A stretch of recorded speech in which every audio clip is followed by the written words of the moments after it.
Welcome to Lady E's Dark Tales. I'm Mistress Moan, and tonight we're diving into a story about a hard-working nurse who made the classic mistake of driving those isolated back roads when exhaustion was hitting hard. Because apparently the phrase "stay alert" while driving is easier said than done, darlings. What starts as a simple fumble for sunglasses becomes a nightmare that makes the howling look like a bedtime story. So grab your favorite comfort snack, settle into your safest spot, and whatever you do, keep your car doors locked while I share this tale with you.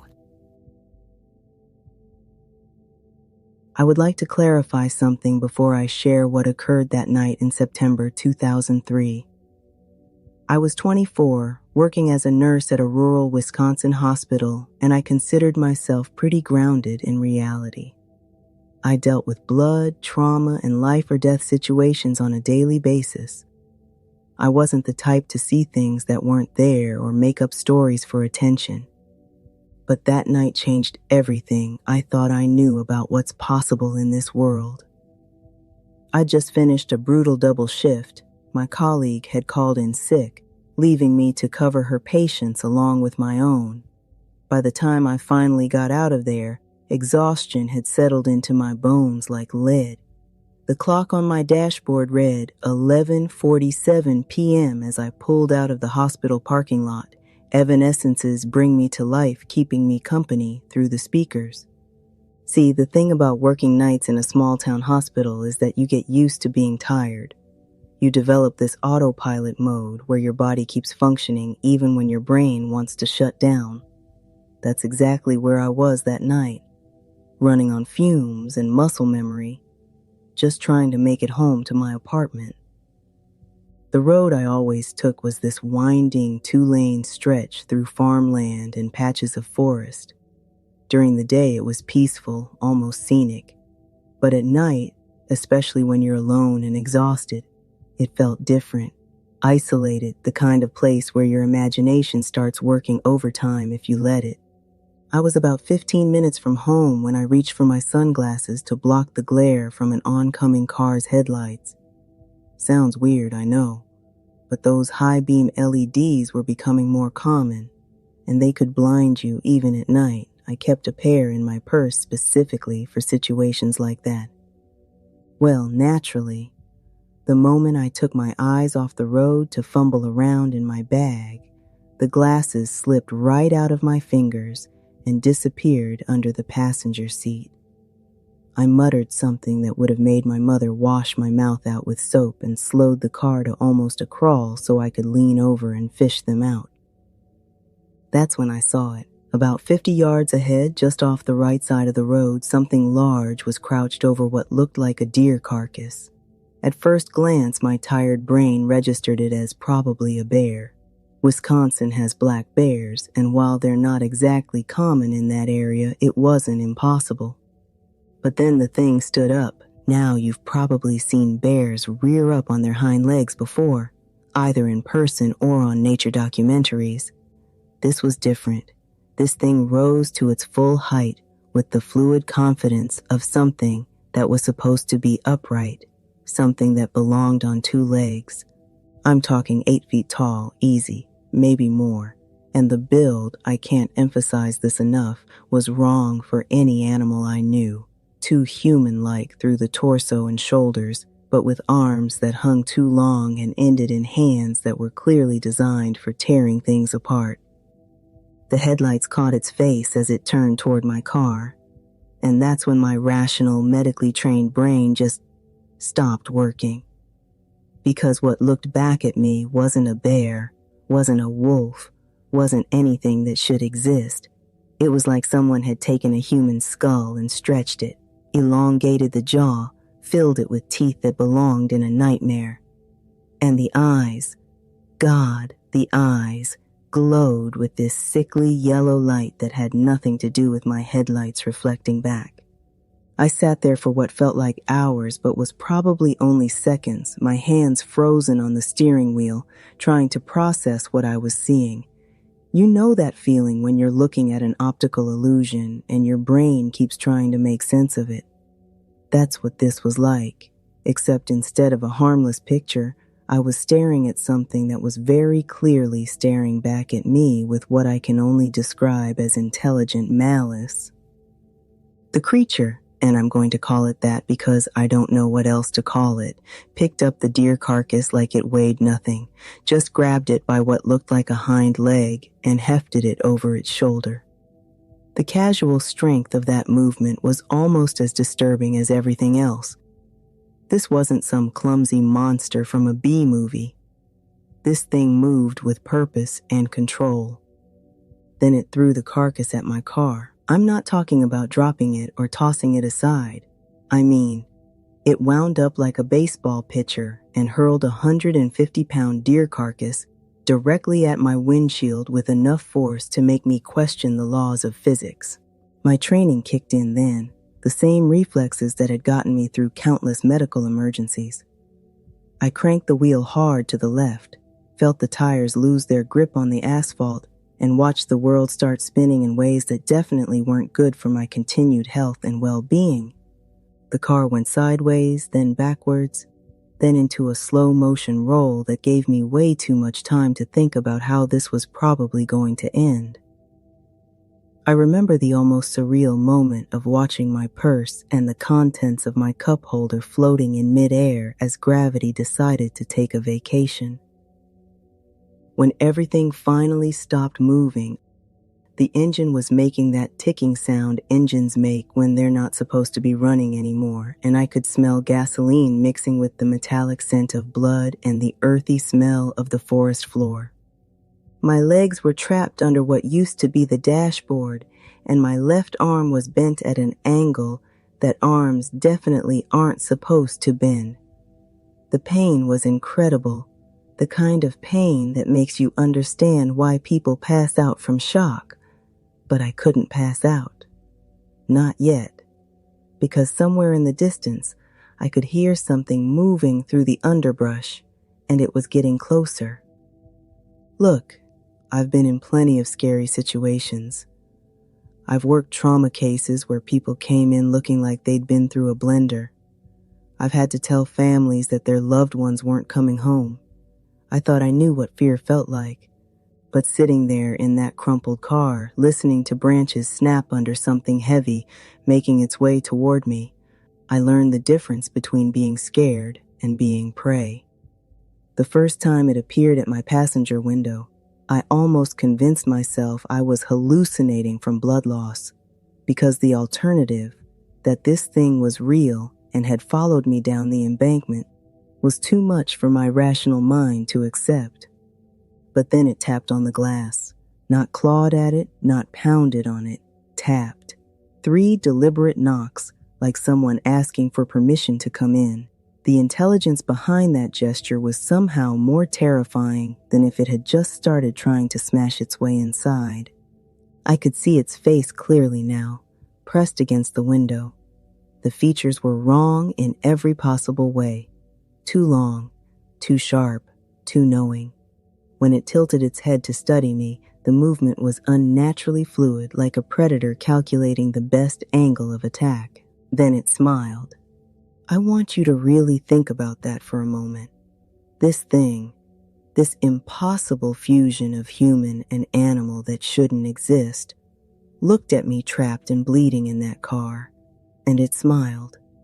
Not the way a dog might bare its teeth, but with genuine amusement, like it was enjoying my terror. That's when I knew I was dealing with something that was going to take its time. What followed was the longest night of my life. The creature would disappear for stretches of time, long enough for me to start hoping it had lost interest or wandered off. Then it would return, always from a different angle, always with something new to try. It tested the windows systematically, starting with light taps and gradually increasing pressure. When that didn't work, it found rocks and began a methodical assault on the glass. The intelligence was undeniable. It would strike one spot repeatedly until tiny cracks appeared, then move to the next weakest point. But the worst part was the sounds it made. Not just the growling or snarling you'd expect from a wild animal. It made sounds that were almost like talking, guttural, rhythmic vocalizations that had the cadence of speech without being anything I could understand, like it was commenting on my situation, maybe even mocking it. Around what I guessed was 3 a.m., I managed to work my right hand free enough to reach my purse. My fingers closed around a small canister of pepper spray, a going-away gift from my overprotective father when I'd moved out on my own. At the time, I thought it was overkill for rural Wisconsin. That night, it felt like divine intervention. When the creature finally broke through the passenger window, showering me with glass, I was ready. The moment that nightmare face pushed through the opening, I let it have the full contents of that little canister right in those glowing yellow eyes. The reaction was immediate and violent. The thing reeled back, making sounds I hope I never hear again. Part howl, part scream, part something else entirely. But my triumph was short-lived. In the confined space of the car, the pepper spray affected me almost as much as it affected my attacker. My eyes streamed, my throat burned, and every breath felt like swallowing fire. But it bought me time. The creature returned twice more that night, each time more aggressive than before. I used every last drop of pepper spray trying to keep it at bay. But when the canister finally ran empty, I knew I was in serious trouble. That's when I realized I wasn't dealing with just one of them. The yellow eyes started appearing in pairs around the car. First 2, then 4, then more than I could count. They moved in the darkness just beyond my field of vision, but I could feel them watching, waiting. The sounds they made to each other, those almost words, took on the quality of a conversation. They were coordinating. But what I discovered next changed everything and made me realize just how much danger I was really in. The pack surrounded my car for what felt like hours, taking turns testing different approaches. Some tried the same systematic window breaking technique as the first one.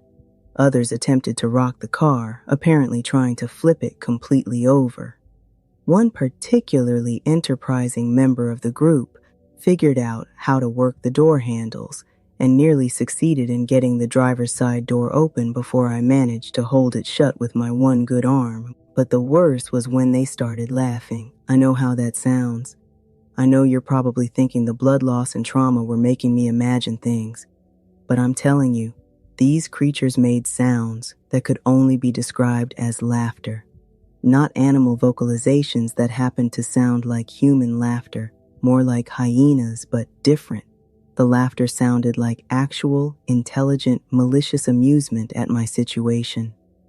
They were enjoying themselves, but just when I thought my luck had finally run out completely, I saw something that I'd never been so happy to see in my entire life. Red and blue lights flashing through the trees. The sound of sirens cut through the night like a beacon of hope. The effect on the creatures was immediate. One moment they were pressing their attack, and the next they were melting back into the forest like they'd never been there at all. By the time the first responder made it down the embankment to my car, I was alone with nothing but broken glass and the lingering smell of pepper spray. The EMTs got me stabilized and transported to the same hospital where I worked. Ironic, really. I'd left that building as an exhausted nurse and returned a few hours later as a trauma patient.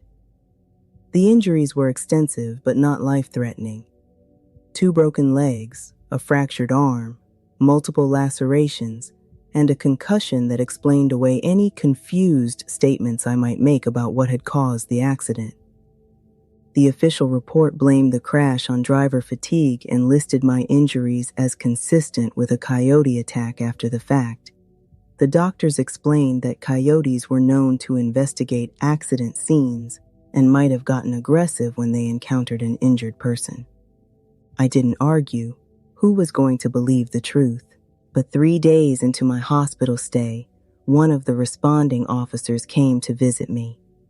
He was a middle-aged guy named Tom Riley who'd been working that area for over 15 years. He sat down beside my bed with the expression of someone carrying a heavy burden. He told me quietly that he'd been the first one to reach my car and, more importantly, that he'd been the one who fired those warning shots that scared them off. I stared at him, hardly daring to hope that someone, anyone, had seen what I'd seen. He went on to explain that while his official report mentioned firing at a pack of aggressive coyotes, he knew that wasn't what they actually were. He called them Dogmen.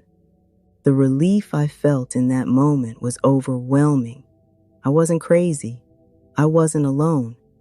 Someone else had looked into those yellow eyes and lived to tell about it.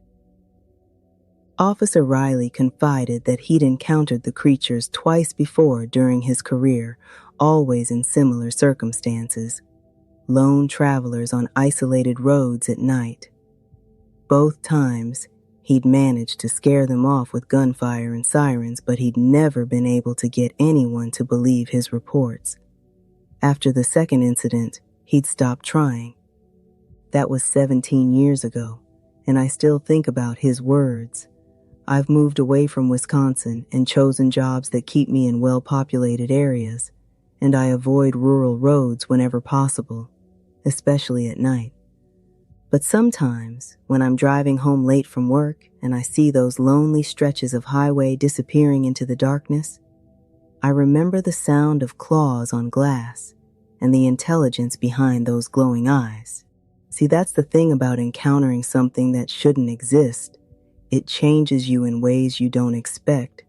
It makes you question everything you thought you knew about the world and your place in it.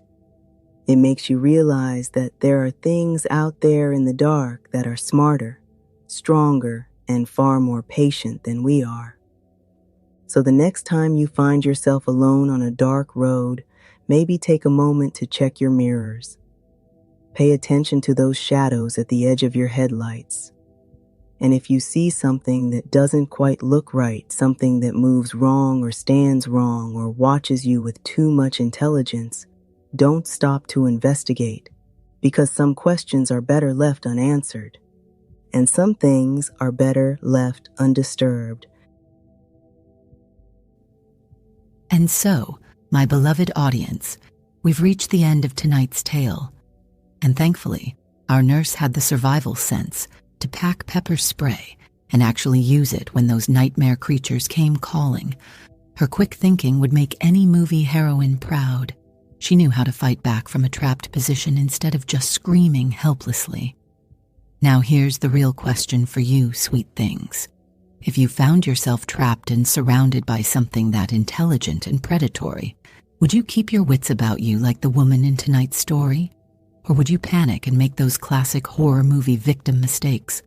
Drop your thoughts in the comments below, and if this story gave you those delicious classic creature feature chills, be sure to like this video and subscribe to Lady E's Dark Tales for more spine-tingling encounters. Until next time, stay safe out there on those dark roads, my precious cubs. And remember, sometimes the monsters are smarter than we want to believe.